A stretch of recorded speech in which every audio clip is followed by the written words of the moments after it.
Have you ever felt it? That strange, sinking sense that something around you is wrong, but no one is saying it out loud. People still smile. They still nod. They still say the right things. And yet, your name gets left out. Your ideas get brushed aside.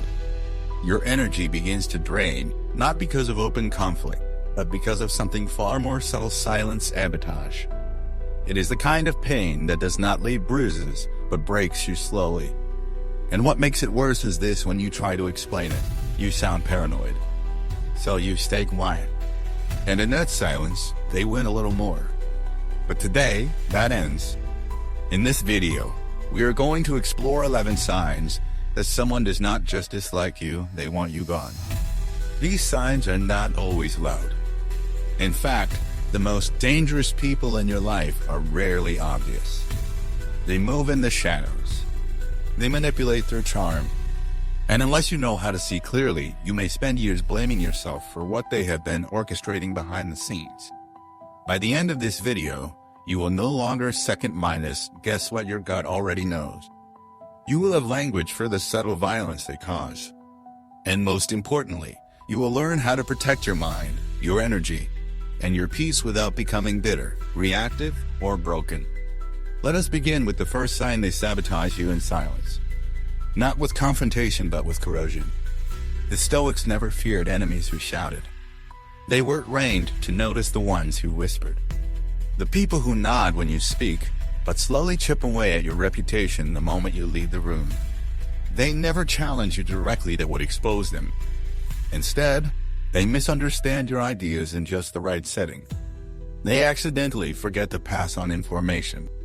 They create just enough uncertainty around your name for others to start doubting you and for you to start doubting yourself. These people are not loud. They are strategic. Their goal is not to defeat you, it is to erase you quietly. And the worst part is how calculated it feels. They know how to stay close enough to avoid suspicion, yet distant enough to never be truly caught. They offer fake support while quietly hoping you fail. And when you do fall, they do not gloat, they express concern. That is how they win trust. That is how they stay hidden. But the Stoic sees through the disguise. Marcus Aurelius once wrote, "The best revenge is not to be like your enemy." In situations like this, that advice is not just moral, it is tactical. Because nothing frustrates a saboteur more than your refusal to react. They want you to panic. They want you to lash out. They want you to fall apart so they can point and say, "See, I told you something was wrong with them." So the Stoic is the opposite. He does not argue. He sharpens his focus. He narrows his circle. He removes access without announcement. Because here is the truth: you do not need to confront them to protect yourself. You do not need to expose them to walk away. All you need to do is see clearly, and then stop giving energy to people who use your openness as ammunition. It might feel like loss at first. It might feel lonely. But clarity always comes with a cost, and it is worth paying. When you stop trying to prove your loyalty to people who are quietly rooting for your downfall, you finally begin to heal. You realize your peace is worth more than their proximity. You realize that protecting your energy does not make you cold, it makes you conscious. So the next time something feels off, trust that feeling. Investigate it not with paranoia, but with presence. Do not look for dramatic betrayal. Look for subtle erosion. And when you find it, do not announce your departure. Just move. Quietly. Decisively. And let your growth be the only response they never saw coming. Because the Stoic does not seek revenge. He seeks elevation. He does not collapse in the face of games. He rises beyond them. There is a particular kind of cruelty that wears a calm face. It does not insult you. It does not attack you. It simply withholds. Withholds affirmation. Withholds acknowledgement. Withholds the basic human gesture of saying, "I see what you did and it mattered." This is not forgetfulness. It is intentional. It is manipulation through omission. And it is one of the clearest signs someone does not just dislike you, they are trying to erase you without ever raising their voice. They withhold recognition when it is clearly deserved. You do the work. You show up early. You fix the mistakes others overlook. You hold things together when no one is watching. And yet, when the credit is handed out, your name is never mentioned. Others are celebrated. You are sidelined. And the people in power, the ones who see everything, stay quiet. Do not be fooled. Silence is not always neutrality. Sometimes, silence is a strategy. This is not about needing applause. The Stoic does not live for recognition, but he does notice when respect is intentionally denied. And more importantly, he does not internalize that denial. He does not let someone's refusal to acknowledge him become the seed of self-minus doubt. He understands what is happening. He sees the game. He names it, then refuses to play it. Why would someone do this? Because acknowledging your contribution would elevate you, and that threatens them. Your excellence makes them insecure. Your effort exposes their laziness. Your growth shines a light on their stagnation. So they pretend not to see. They shift attention elsewhere. They downplay your strengths in subtle, calculated ways. And if you are not grounded, you begin to shrink yourself just to keep the peace. A peace bought by self-minus betrayal is not peace. It is quiet despair. This is where the Stoic mindset becomes your weapon. Marcus Aurelius wrote, "Do not waste time arguing what a good man should be. Be one. That is your answer. Do not chase validation from those who will never give it. Do not wait for someone to name your worth. Name it yourself in your actions, your consistency, your clarity. Keep showing up. Keep doing the work. Not for recognition, but for alignment with your own values. Because here is the truth: they cannot take your worth. They can only try to hide it. But truth has a way of resurfacing. Excellence echoes sometimes not in the moment, but in the memory people carry long after the noise fades. The work you do in silence speaks louder than their strategic silences. When recognition is withheld, do not get bitter. Get sharper. Get quieter. Let your results become undeniable. Let your consistency become so obvious that even their silence starts to sound suspicious. That is not ego. That is discipline.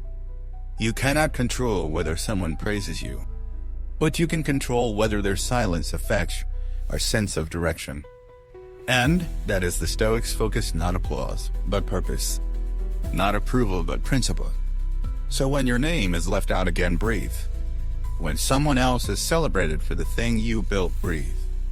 And say to yourself, I was not overlooked. I was seen. And they chose silence.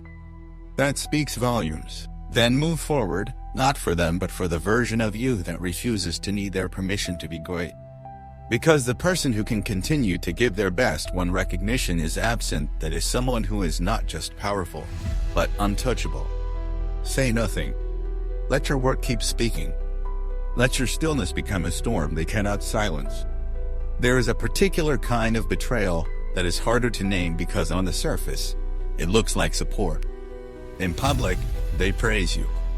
They nod when you speak. They even drop your name in rooms that matter.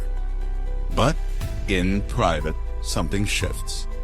You begin to hear secondhand that they questioned your decisions, that they expressed concern about your leadership, that they had doubts about your character. They do not attack you outright. They plant shadows. And when you finally connect the dots, it is too late. The damage has already traveled beyond your reach. They publicly support you but privately undermine you. This is not simply hypocrisy. This is calculated self-minus preservation. Because people like this have learned how to survive on both sides. They want the glow of being seen near you, so they align themselves when the lights are on. But the moment the room empties, they flip the script. Why? Because supporting you publicly makes them look gracious. Undermining you privately makes them feel powerful. They want your image, but not your eyes. They want your name, but not your strength. This type of person is especially dangerous because they're hard to expose. If you call them out, you look paranoid.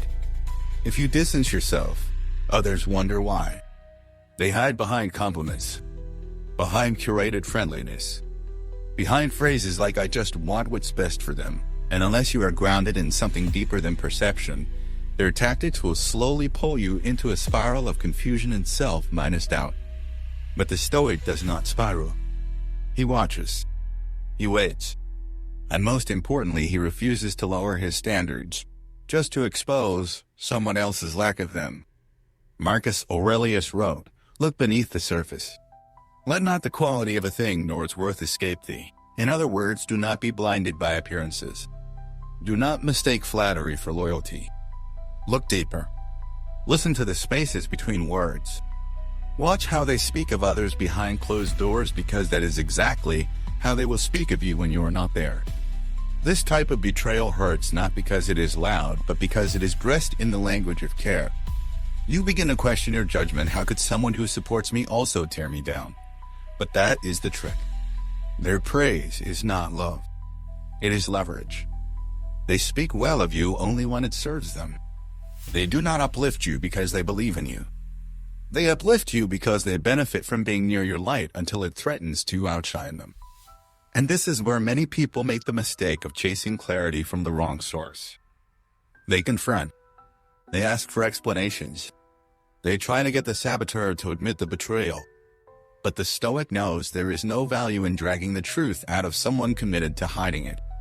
The only clarity you need is in their pattern, and once you see the pattern, you do not need permission to walk away.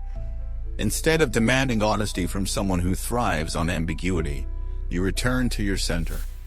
You let their inconsistency teach you how to be more consistent. You let their duality remind you to be whole. And most of all, you stop allowing people to rent space in your life simply because they know how to perform loyalty. This is the hard truth. Not everyone who walks with you is for you. Not everyone who claps wants you to rise. Some people celebrate you because it gives them proximity to power. But when that power grows too large, when your influence becomes undeniable, they begin to feel threatened. And threatened people either rise with you or they dig beneath you. So how do you respond when you sense this happening? With strategy, not spite. You do not need a confrontation. You need clarity. You reduce access. You share less. You stop feeding a dynamic that was always conditional. And most importantly, you focus on the one thing: they cannot manipulate your inner life. The Stoic does not fear betrayal. He expects it. He trains for it. Because he knows the more you grow, the more masks will fall. The more steady you become, the more others will shake in comparison. And that is not your fault. But it is your responsibility to protect your peace from people who call it friendship while quietly resenting your fire. Seneca said, "The greatest remedy for anger is delay." And in this context, it means do not react the moment you feel the sting. Wait. Observe. Watch the pattern. Betrayal always leaves a trail. And when you have enough clarity, not speculation, but confirmation, you step back. Quietly. Unapologetically. Not to punish, but to protect. And do not let their public support confuse you into staying too long. Public praise is cheap. Consistent presence is rare. The person who stands beside you in private without audience, without reward, that is loyalty. That is love. That is the kind of connection worth keeping. You will be tempted to expose them, to make others see what you have seen. But that urge is often more damaging to you than to them. Let the silence speak. Let the pattern speak. Let their inconsistency speak. And while they try to dance in both directions, you walk straight ahead. Eyes clear. Heart light. Boundaries intact. Because the Stoic strength does not lie in control over others, it lies in control over himself. And when you can choose dignity over drama, grace over exposure, peace over proving, that is real power. That is unshakable maturity. That is the kind of presence that cannot be manipulated, because it no longer needs anyone to believe anything. So tomorrow, when someone praises you, pause. Ask, is this support rooted in consistency or inconvenience? And if it is the latter, thank them kindly, then reposition them accordingly. Not with malice, but with precision. You do not need to hate anyone to protect yourself. You simply need to see clearly and choose accordingly. Say it softly. Say it firmly. Say it for your own freedom. They may support me publicly, but if they undermine me privately, they will not have access to me personally. Let that be the line. Let that be the clarity. Let that be the end of manipulation and the beginning of self-minus mastery. It often begins when you start changing. You set new boundaries. You stop explaining so much. You begin speaking with more clarity, moving with more purpose. And at first, they watch quietly curious, maybe even supportive. But the moment your growth challenges their comfort, the subtle shift begins. You are no longer just improving. You are now inconvenient. They cannot say it to your face, so they say it behind your back. Not with outright anger, but with mockery. Sarcasm. Jokes that cut just deep enough to bruise, but shallow enough to be denied. They mock your growth when you are not around. It sounds petty. It sounds small. But it reveals something profound, that your evolution has exposed their stagnation. They are not laughing because you are ridiculous. They are laughing because you remind them of everything they are not doing. And rather than confront their own apathy, they project it onto you. You become the punchline because it is easier to mock what is unfamiliar than to meet it with humility. But here is what the Stoic understands: ridicule is often the applause of the insecure. It is not your failure they are mocking. It is your audacity. The audacity to grow, to separate, to rise, to choose discomfort over approval. Because your growth sends a message, even when you say nothing. It says, you do not have to stay the same. And for someone who has chosen comfort over courage, that message can feel like an attack.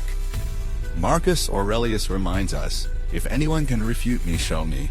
I am making a mistake or looking at things from the wrong perspective, I will gladly change. It is the truth I am after. But most people are not after truth. They are after comfort. And when you begin to live differently, eat differently, think differently, speak differently, they do not ask why. They just laugh. Not because you are wrong, but because you are now a mirror. And they cannot bear to look. The Stoic response is not to shrink. It is not to defend. It is not to match sarcasm with sarcasm. It is to stay the course. You do not need to silence their gossip. You only need to make it irrelevant. And nothing makes mockery feel smaller than someone who continues to evolve without permission or applause. The people who laugh at your self-minus improvement are not your audience. They are background noise. And you do not owe background noise an explanation. You owe yourself consistency. Because what they call doing too much is often exactly what they fear they cannot do. The morning routines, the hard conversations, the refusal to gossip, the discipline in private deeds are not punchlines. These are proof that you are no longer interested in being like more than being free. There will always be those who are more comfortable laughing at change than engaging with it. That is not your burden. It is their resistance. Do not internalize it. Do not turn their laughter into your hesitation. Let it be what it is, a sign that you have moved beyond the version of yourself they were once comfortable around. And yes, it stings. Especially when the mockery comes from people you once trusted. People who once knew your heart. But if they can mock your healing, your growth, your rise, it means they weren't ever committed to your becoming. They were committed to your predictability. And now that you are no longer predictable, they do not know what to do with you, so they reduce you to something they can control, a joke.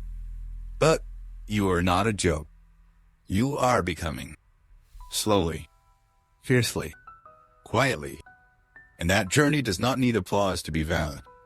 The Stoic does not demand approval. He demands truth. And the truth is, growth is often lonely. Because real evolution requires leaving behind people who only knew how to relate to your old wounds. So let them laugh. Let them choke. Let them roll their eyes at your new standards. But do not stop. Do not lower your bar just to make them feel tall. Do not hide your progress to keep them from feeling left behind. If your growth offends them, it is because it reminds them that they had the same opportunity and chose to stay still. Here is what happens next. The laughter fades. The jokes get quiet. The whispers run out of fuel. And while they are still recycling old conversations about who you were, you will be busy becoming someone new. And that version of you, the one who kept going despite the mockery, that version will look back and be grateful you did not stop to explain yourself to people who never had the courage to ask the deeper question, what if they are right? Seneca said, as long as you live, keep learning how to live. That is the mission. Not to be understood, not to be celebrated, but to continue learning, refining, evolving. Even when it is small, even when it is lonely, even when it is misunderstood. So the next time you hear that someone laughed at your habits, your voice, your dreams, smile. Not in spite, but in knowing. Because that laughter, it is the sound of someone realizing they no longer recognize you. And that is not a sign to stop. It is proof that you are no longer where you used to be. Say nothing. Keep growing. Let your future self thank you for staying on the path, even when others tried to turn it into a punchline. There is a certain exhaustion that does not come from physical labor, but from being made to constantly defend who you are. You say something simple, and they raise an eyebrow. You share a goal, and they want clarification. You set a boundary, and suddenly you are too sensitive, too serious, overreacting. It is so. It is persistent. And if you are not careful, you begin to believe that your every word, every move, every feeling must be justified. That your very existence requires a permission slip. This is not communication, it is control. And it often hides behind politeness, curiosity, even concern. They make you explain yourself more than necessary. This is not about seeking understanding. It is about asserting dominance. Because when someone constantly asks you to explain, what they are really doing is keeping you on the defensive. And a person who is always defending cannot move forward. They cannot rest. They cannot root themselves. They are too busy proving they belong. This tactic is especially hard to spot because it does not always look hostile. It can come wrapped in seemingly innocent questions. Why are you doing that? Are you sure that is the right choice? What makes you think that will work? But over time, those questions accumulate. And with them, so does your self-minus doubt. Suddenly, you are not just living, you are narrating. You are not just deciding, you are rehearsing how to justify every decision. The Stoic recognizes this as a trap, a slow erosion of sovereignty disguised as dialogue. And he does not play along. He understands that not everyone who questions you is interested in understanding you. Some simply want to slow you down, to poke enough holes in your confidence that you start pouring your energy into appeasing them instead of honoring yourself. Marcus Aurelius said, if it is not right, do not do it. If it is not true, do not say it. Simple. Clear. Final. Notice what he did not say. Explain it to everyone who challenges you. Because to live by your principles does not require broadcasting them. It requires embodying them. And embodiment needs no apology. The Stoic also knows this. When someone asks you to explain yourself over and over, they are not asking for information, they are asking for control. They want to keep you in a position where they are the judge and you are the defendant. And the moment you realize that dynamic, you have a choice: stay in the courtroom or walk out of it. You walk out by no longer justifying what does not need justification. You stop explaining your healing. You stop defending your distance. You stop offering long speeches to people who are not listening, only waiting for a crack in your voice to pounce on. You answer questions with clarity but not submission. It might sound cold. It might even feel uncomfortable at first, especially if you were raised to believe that explaining yourself was a form of respect. But there is a difference between communication and compliance. Communication is mutual. It comes from curiosity, humility, a desire to connect. But this dynamic where you feel you must explain even your smallest choices is not mutual. It is a slow, subtle dismantling of your confidence. And the Stoic dismantles it in return. With silence. With strength. With sentences that end where they begin. This is what I have decided. Period. There will be those who push back, who say you are being distant, vague, evasive. But that is only because they are no longer able to pull you into their game. Do not fall for it. Do not explain your refusal to explain. Your life is not a courtroom. Your truth is not a theory to be debated. It is a path to be walked. And those meant to walk it with you will not demand a constant defense. They will listen. They will reflect. They will ask with care, not condescension. If you are someone who has been made to feel like you owe the world an explanation for who you are, pause. Breathe. Look back at the moments you felt the deepest exhaustion. Chances are, it was not because you did too much, it was because you were asked to justify what you never should have had to defend in the first place. You do not owe explanations to people who use your answers against you. You do not owe clarity to those who twist your words to fuel their own narratives. You owe yourself the peace of moving through your life without narrating it to those committed to misunderstanding you. Seneca once said, "We suffer more in imagination than in reality, and one of the greatest sources of imagined suffering is the belief that your worth must be proven." Over and over, to people who have never earned the right to question it in the first place. So tomorrow when someone presses, when they demand clarity for things that are already clear, do not panic. Do not overcompensate. Simply state your truth, then move forward. No speech. No performance. No guilt. You are not here to be understood by everyone. You are here to live with integrity, and that, in itself, is enough. Say it with quiet strength. Say it not to them, but to yourself. I do not need to explain myself more than necessary. Then, let that truth become your new standard. One that protects your peace from unnecessary defense. One that frees you to live, speak, and move not as someone constantly seeking permission, but as someone finally reclaiming their power. There is a kind of presence that feels more like surveillance than support. You rarely hear from them when life is steady. When you are rising, building, moving forward, they are quiet, distant, sometimes even absent altogether. But the moment something goes wrong, when a failure hits, when pain shows on your face, when the cracks begin to show, they return. Not with comfort, not with care, but with curiosity disguised as concern. And if you are not grounded, you might mistake that reappearance as loyalty. It is not. It is strategy. They reappear only when you struggle. At first, it might feel like coincidence. You go through something hard and suddenly they message. They call. They check in. But over time, a pattern emerges. You realize they are not here to lift you.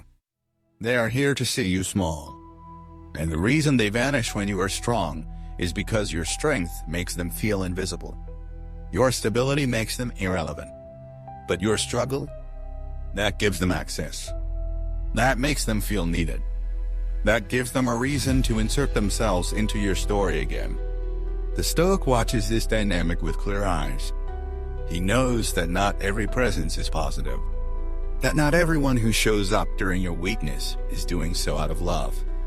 Some people are only comfortable around you when you are uncomfortable with yourself. Because in your suffering, they feel superior. In your pain, they feel powerful. And whether they admit it or not, they need you to be less, so they can feel like more. This is one of the most difficult truths to accept, especially when the person who reappears has a history with you, a shared past, maybe even moments of real connection. But if their presence is only consistent when you are broken, then their loyalty is not to your wholeness. It is to their own emotional positioning. They are not checking on you. They are checking their place in your life. The Stoic does not chase those who come and go with his pain. He does not romanticize temporary comfort. He asks one simple question: where were they when I was well? Because the answer to that question often reveals the truth more clearly than any conversation ever could. Watch how they speak. Do they listen, or do they mine you for details? Do they honor your vulnerability, or use it to feel better about themselves? Do they offer strength, or simply linger to witness the fall? The Stoic does not condemn people for leaving. He understands that life moves, that not everyone is meant to stay forever. But what he refuses to tolerate is inconsistency disguised as care. He does not welcome those who vanish at his strength and return at his weakness, because that kind of dynamic creates emotional confusion. It teaches you subtly that being strong means being alone, and that being weak is the only way to be loved. And that is a dangerous lesson to internalize. You begin to underplay your success. You start hiding your growth.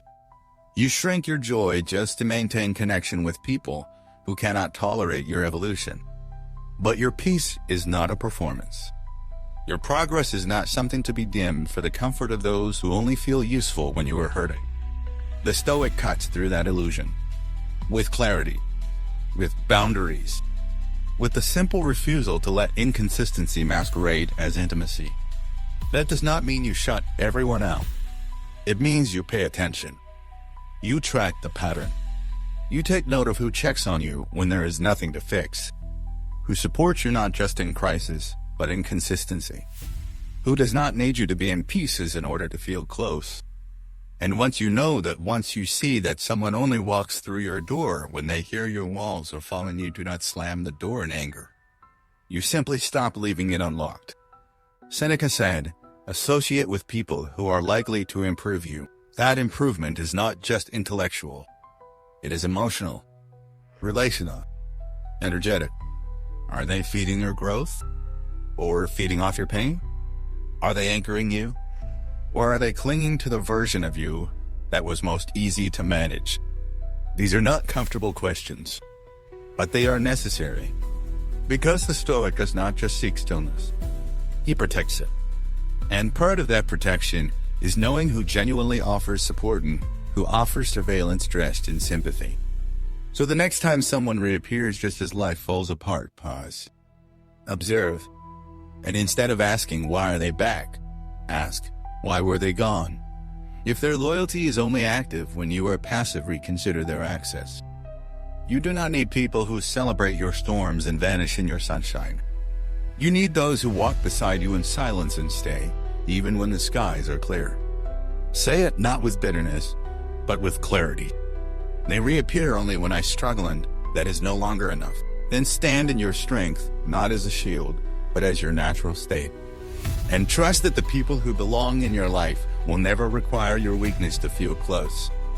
There is a kind of betrayal that does not come with knives, but with whispers. A quiet conversation in another room. A slight twist of the story. A sentence that starts with, I am just worried about them, and ends with a carefully delivered doubt. It is not slander. It is concern. At least that is what they want it to look like. But when you look closely, you see the pattern. They gossip about you, then call it compassion. And somehow, you are left defending yourself against words you never heard but everyone else has. They gossip about you, then call it concern. It sounds harmless. Almost noble. Because who would question someone who says they are worried? But worry is not what they feel. What they feel is control slipping through their fingers. What they feel is distance growing between who you used to be and who you are becoming. And rather than face that honestly, they package their discomfort as care. I do not know what is going on with her lately. I am starting to wonder if he is okay. I just hope they are not making a mistake. It sounds soft, but it is poison.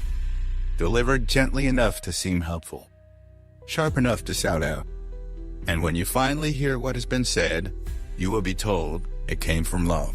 But real love protects your name in rooms you are not in. It does not leave a trail of subtle character assassinations.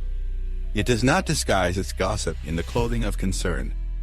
The Stoic does not react to this emotionally. He recognizes it for what it is: manipulation through more language. Epictetus warned of those who pretend to be philosophers but act in contradiction. He would remind you people who gossip in the name of care are not caring. They are cowardly. Because if they truly cared, they would come to you. They would ask you. They would speak with you, not about you. But that is not their aim. Their aim is influence. To shape how others see you without taking responsibility for an outright attack. It is the art of subtle sabotage. And if you are not careful, you will feel the damage before you see the source. Here is how the Stoic protects himself, not with accusations but with boundaries. He does not chase the rumor. He does not demand explanations. He lets the quality of his character speak louder than the convenience of someone else's narrative. Because once you enter a debate over a lie, you legitimize it. And there is nothing the gossip craves more than your reaction. It gives them fuel, drama, justification. When you stay silent, they are forced to fill the space with their own projections, and eventually, their contradictions reveal themselves. You may be tempted to confront, to defend. But remember, if they could say it about you behind your back, they can lie to your face. So the Stoic does not waste time trying to untangle every false thread. He simply sharpens his focus. He trims the circle. He stops giving information to those who misuse it. Not out of fear, but out of clarity. Seneca said, "It is not the man who has too little, but the man who craves more, that is poor." Gossipers crave something: significance, relevance, control. And when you remove their access to your life, they lose their supply. Let them. Let the silence grow. Let your distance speak volumes. Because nothing starves gossip like absence. Nothing makes false concern feel more hollow than the presence of unwavering peace. You must also be honest with yourself. Ask, why did I give this person access? Was it trust? Was it guilt? Was it nostalgia? And more importantly, have they shown me they deserve another chance to hold my name with honor? The Stoic does not judge himself harshly for misplaced trust, but he learns. He does not harden. He becomes wiser. And when you hear something has been said, pause. Ask yourself, does this reflect who I am? If it does not, let it fall. If it does, thank them for the mirror. But never feel the need to explain yourself to people committed to misunderstanding you. Your life is not a PR campaign. It is a practice. And the people who truly know you will not need someone else to convince them otherwise. So the next time someone gossips about you, but dresses it as concern, hear it for what it is: fear. Fear of your change. Fear of your growth. Fear of being left behind. And in their fear, they speak in shadows. You do not need to step into those shadows. Stay in the light. Quiet. Clear. Unapologetically yourself. Say it, not as bitterness, but as liberation. They gossip about me and call it concern. But I know the difference. And I no longer make room for the confusion. Then return to your peace. Not because they approved of it, but because you earned it. There is a special kind of betrayal that does not come from what someone did to you, but from what they did with what you gave them. You opened up. Not because you were weak, but because you were honest. You shared your fears, your doubts, your past. You let them see the parts of you that were still healing. And for a while, it felt safe, until suddenly, it was not. The very things you confided become tools in their hand. Tools for guilt. For shame. For power. That is not care. That is cruelty. They weaponize your vulnerability. It is one of the clearest signs that someone does not just dislike you. They are trying to control you. Because only someone deeply insecure needs to use your truth against you. Only someone fearful of your growth needs to hold you hostage to your own pain. And when they do, it rarely looks obvious. It shows up in carefully chosen words. In the way they remind you of who you used to be. In the tone that says, "Be careful, or I will reveal what you told me." The Stoic knows this: not everyone who listens deserves your truth. Not everyone who comforts is safe. And not everyone who promises loyalty understands how sacred your inner world truly is. Because for the Stoic, vulnerability is not weakness. It is responsibility. And to share that with someone is not a sign of desperation. It is a sign of depth. But once it is used as a weapon, the damage is not just external. It makes you question whether opening up was ever wise. But here is where many fall into the trap. They try to prove they are strong by shutting down completely. They turn their pain into armor. They refuse to trust anyone again. That is not Stoicism. That is retreat. The Stoic does not close. He becomes selective. He does not harden. He becomes discerning. He does not turn away from vulnerability. He learns to honor it, protect it, and offer it only to those who can hold it with care. Seneca wrote, "No man is more unhappy than he who never faces adversity, for he is not permitted to prove himself." This includes emotional adversity. The pain of having your vulnerability misused is not the end of your strength. It is the beginning of your refinement. You learn. You grow. You become sharper, not colder. And in doing so, you reclaim your voice from those who tried to distort it. When someone weaponizes your vulnerability, you do not need to fight back. You do not need to expose them. That is their game. Your power lies in removing access, in no longer feeding their arsenal, in becoming so rooted in your truth that their manipulation no longer moves you. You also learn a deeper form of emotional discipline. You stop oversharing just to feel seen. You stop confusing trauma bonding with trust. You stop handing over sacred pieces of your story to people who have not shown you reverence, just interest. Because some people are not curious about your truth, they are collecting stories. Stories to hold, to retell, or to use when your strength starts to shine too brightly. That realization hurts, but it also sets you free. You realize not everyone deserves the unfiltered version of you. And that is not selfish. It is wise. Because your vulnerability is not public property. It is sacred ground. And the Stoic does not allow everyone to walk on sacred ground. Only those who have proven they will not turn the soil into weapons. So how do you know when someone is safe? Watch how they respond to your truth. Do they hold it gently? Or do they store it silently, like ammunition? Do they meet your fear with presence or with performance?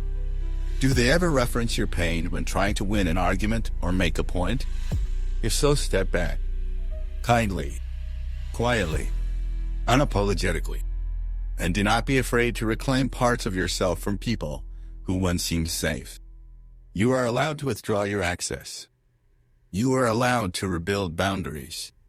You are allowed to say, "What I once shared was honest, but I no longer feel safe continuing this openness with you." That is not drama. That is dignity. The Stoic does not carry shame for having trusted too soon. He carries wisdom for who he chooses next. He does not become cynical. He becomes intentional. And most of all, he keeps honoring the most important trust of all the trust he holds with himself.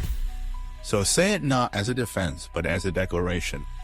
They weaponize my vulnerability, but they no longer hold power over it. And let that be the moment you begin again, not closed, but clear. Not afraid, but stronger.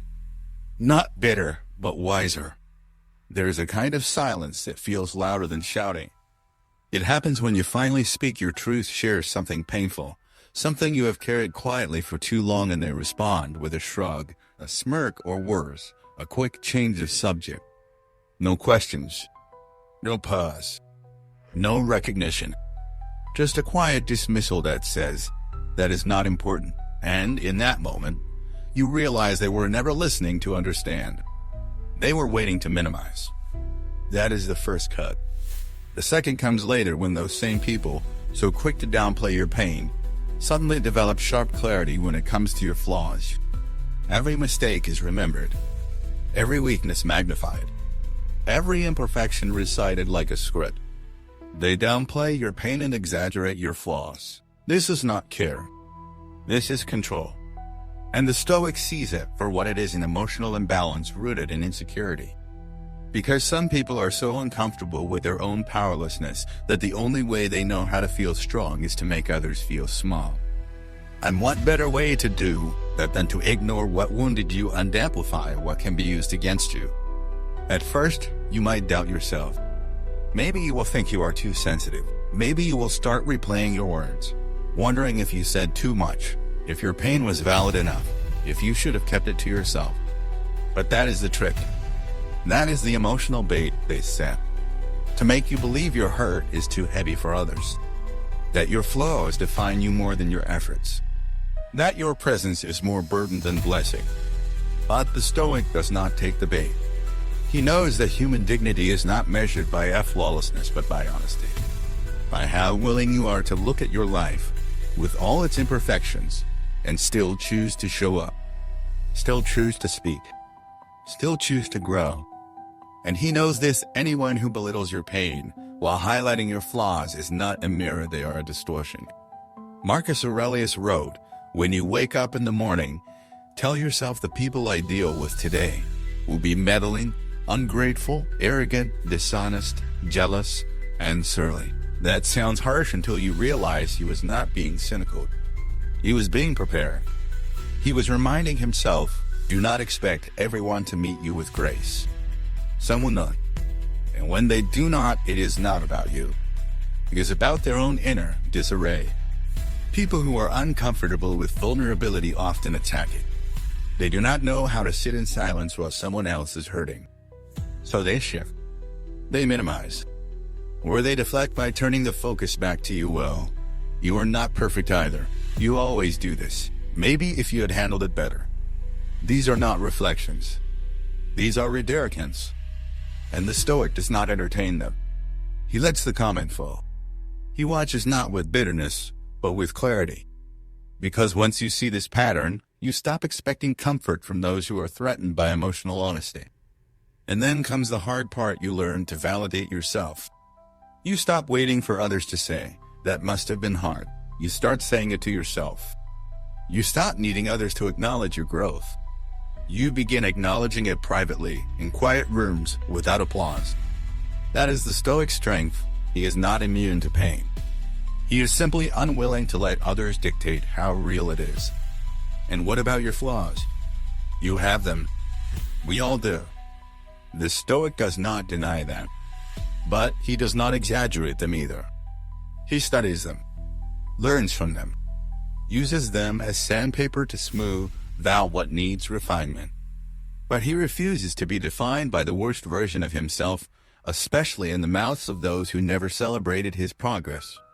Seneca said, "Sometimes even to live is an act of courage, and to live honestly, to say, yes, I have flaws, and I am still worthy, yes, I hurt, and it still matters." That is courage in its rarest form.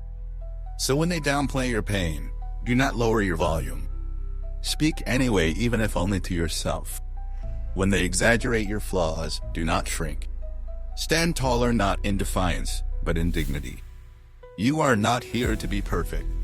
You are here to be whole. And wholeness includes broken places. It includes errors. It includes moments you are not proud of. But it also includes progress. And that is something no amount of criticism can erase. Say it with grace. Say it with finality. They may downplay my pain. They may exaggerate my flaws. But I will never let either define me. Then live that truth, not loudly, but consistently. And one day, when the noise fades and the crowd finds a new target, your quiet, unwavering presence will remain. Still. Solid. Enough. There is a kind of competition you never signed up for, yet you find yourself in the middle of it. You share a win, and they immediately mention one of theirs. You express an idea, and they subtly reposition theirs to seem smarter, more refined. You grow, and suddenly, they grow outer.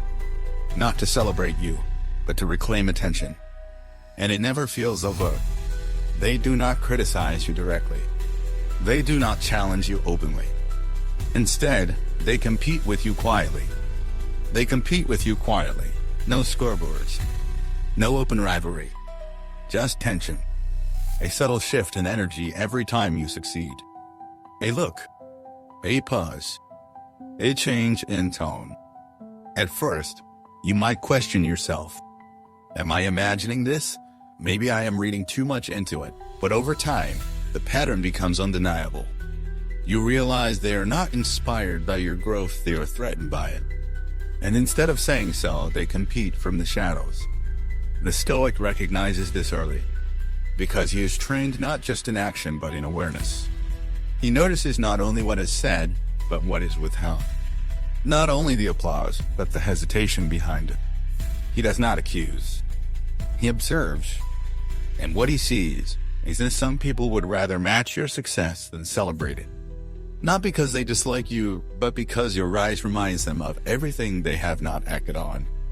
It is important to understand silent competition is not always rooted in malice.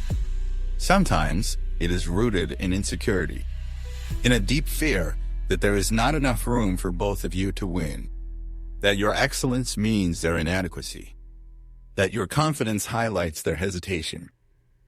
And instead of dealing with that honestly, they turn it inward and then outward, quietly trying to outrun you in a race you never agreed to run. But the Stoic does not run faster to prove a point. He slows down to remember his own lane. He refuses to be pulled into silent wars. Why? Because competition that is not declared can never be resolved. And more importantly, because he knows that peace is not found by winning over others, but by mastering oneself. Marcus Aurelius said, "Be indifferent to what makes no difference. That is your compass." If their quiet competition does not change who you are, how you love, or what you stand for, it does not deserve your energy. You can notice it. You can acknowledge it. But you do not have to answer it. This is difficult in a world that rewards comparison, that feeds on measuring, ranking, performing. But the Stoic does not measure his worth by what others are doing. He measures it by how aligned he is with his own values. He knows that someone else's success is not his failure, and someone else's insecurity is not his responsibility. So how do you respond when someone competes with you quietly? Not with confrontation. That gives their game more fuel. You respond by anchoring deeper into your own mission. You stop explaining your success. You stop apologizing for your growth. You stop dimming your light just to keep their ego intact. Because you are not responsible for the version of you they have created in their mind. And yes, it will be tempting to match their energy, to outperform, to prove something. But the Stoic understands that victory without inner peace is just another form of self-minus sabotage. So he detaches, not out of arrogance, but out of awareness, out of a deep knowing that there is no prize at the end of their race worth trading your clarity for. Instead, he blesses their journey, even if it is filled with envy, even if they never clap, because he knows some people will only feel safe around the version of you that stays small. And when you outgrow that size, they will either rise with you or quietly try to pull you back down through comparison. And if they choose the latter, you do not descend. You stay grounded. You continue. You rise not to distance yourself from them, but to remain loyal to your own calling. Seneca wrote, "It is not that we have a short time to live, but that we waste much of it. Competing in silent rivalries is one of the greatest wastes of all. It robs you of your presence. It replaces creation with performance, purpose with posturing. You are not here to outperform anyone. You are here to become yourself fully, relentlessly, quietly. And in that becoming, you will trigger people, not because you are unkind, but because you are unafraid, not because you are better, but because you are no longer pretending to be less. So say it clearly. Say it kindly. Say it for your peace. They compete with me quietly, but I am not in competition with anyone." And then walk forward, not faster, not louder, but deeper. Because the Stoic does not need to win over others. He only needs to win over the only voice that truly matters, his own. Closeness is often mistaken for ownership. It begins innocently enough. You let someone in. You trust them with your thoughts, your time, your daily life. They learn your rhythms, your habits, your silences. They see behind the curtain. And for a while, it feels like connection. But slowly, quietly, something shifts. They stop relating and start expecting. They stop accepting and start managing. Your decisions are questioned more often. Your independence becomes distance. Your silence becomes a problem. And without realizing it, you are no longer in a relationship, you are in an arrangement. An unspoken agreement where their comfort is the measure of your loyalty. They confuse closeness with control, and it is one of the most common, yet least recognized forms of manipulation. Because it is not loud. It does not always come with ultimatums or shouting matches. Often, it comes wrapped in phrases like, "Why didn't you tell me? I just feel like you are pulling away. If we are really close, then why would you make that decision without me?" It sounds like concern. It sounds like care. But if you listen carefully, the message is not "I want to understand you," it is "I want to manage you." The Stoic sees this pattern not with anger, but with precision. He does not immediately pull away. He does not accuse. He observes. Because he knows real closeness never requires control. Real love does not come with contracts disguised as connection. If someone only feels safe when you are predictable, submissive, or always accessible, they are not relating to you. They are relating to their idea of how you should be. Marcus Aurelius wrote, "A man should be upright, not kept upright." In other words, your stability should not be dependent on someone else's approval. And neither should your choices. The moment someone tries to guilt you for making a decision that honors your growth, your boundaries, or your truth, it is not intimacy. That is intrusion. What makes this dynamic hard to leave is that it often involves history. These are people you have known for years. People you have trusted. Maybe even people who were there when you had nothing. But the Stoic knows loyalty is not about time, it is about truth. If someone cannot celebrate your evolution without needing to direct it, their love is conditional. And the Stoic does not accept conditions that come at the cost of self-minus respect. Control often hides in expectations. You start feeling guilty for not replying fast enough, for not sharing every detail, for saying no to invitations that drain you. But that guilt is not your intuition speaking, it is the residue of emotional conditioning. You were trained, quietly, to believe that love means access. That closeness means constant availability. Not to be good is to be convenient. But the Stoic breaks that cycle. Not through defiance, but through dignity. He stops over-explaining.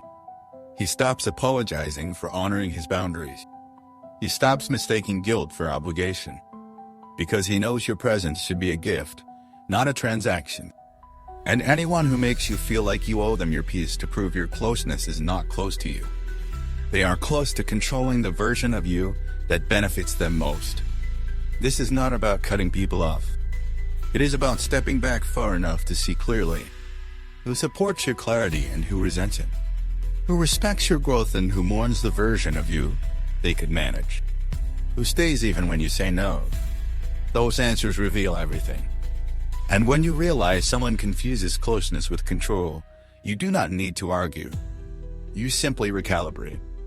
You stop giving them the parts of you they weaponize. You stop trying to soften your yes to avoid upsetting them. You stop editing your voice to preserve their comfort. Seneca said, "Associate with those who will make a better man of you. Welcome those whom you yourself can improve." True closeness is mutual elevation, not mutual control. It is a kind of relationship where silence is not punishment, where boundaries are not betrayal, where your autonomy is not seen as a threat but as something sacred. In this space, the Stoic chooses solitude over suffocation, not because he does not value connection, but because he knows the cost of connection built on control is too high. It will cost you your intuition, your direction, your freedom to evolve. And that is not connection, that is confinement. You must ask yourself hard questions. Do I feel free in this relationship? Do I feel safe saying no? Do I feel like I can grow without negotiating every change? If the answer is no, then closeness has become a cage. And it is time to rebuild the relationship or release it. This is how the Stoic moves forward. Not with bitterness. Not with revenge, but with resolve. He does not need to convince anyone of his right to choose. He does not need to be understood by those who only love the version of him they can direct. He simply walks forward honoring his clarity more than their comfort. Say it gently. Say it firmly. Say it like a man who is done shrinking. They confused closeness with control. But I know better now. And I will not trade my freedom for false affection. Then live like that freedom is sacred because it is. and let your calm, quiet self-minus ownership become the most powerful boundary of all. There is a kind of person who is not satisfied with harmony. Peace bores them. Stillness unsettles them. They thrive not when things are calm, but when they are in control. And the more subtle the control, the more effective. They will speak of resolution, but what they really mean is submission. They will talk about compromise, but what they expect is compliance. And if you are not careful, you will spend years trying to keep the peace without realizing the only way to do that was to give them power. They want power, not peace. This is the final truth, the most important to see. Because once you understand this, everything else begins to make sense. The gossip, the sabotage, the subtle competition, the guilt mind as stripping, the manipulation of your vulnerability. None of it was random. None of it was accidental. It was always about power, about control over your mind, your decisions, your direction. The Stoic is not surprised by this. He expects it. Not because he is cynical, but because he is prepared. Marcus Aurelius reminded himself every morning, you will meet people who are selfish, deceitful, jealous. He did not say this to harden himself, but to soften his expectations. Because once you stop expecting others to operate from the same principles you live by, you begin to see them clearly, without illusion, without resentment. People who seek power over you do not always do it with force. Sometimes they do it with flattery, sometimes with guilt, sometimes with silence. Their tools are many, but the goal is the same: to keep you questioning yourself, so you do not question them. To keep you seeking validation from them, so they can continue to shape your choices without ever having to say a word. But the Stoic reclaims that power not with resistance, but with responsibility. He does not try to change the manipulator. He changes the terms of engagement. He no longer allows his peace to be dependent on someone else's mood. He no longer enters conversations trying to fix what someone else broke inside themselves. He no longer justifies himself to people who distort everything into advantage. You may find yourself asking, why me? Why would they want to control me? But that is not the right question. The right question is, what have I allowed? Because power is not always taken. It is often given slowly, silently, in moments when you chose to appease instead of protect, to stay silent instead of speak, to stay small instead of rise. But once you see it, you cannot unsee it. You begin to pull back not in fear, but in focus. You begin to rebuild not louder, but stronger. And when they sense that shift, when they feel your inner posture changing, they will push harder. They will say you are cold, that you have changed, that you are the problem now. Do not flinch. That is the sound of power slipping through their fingers.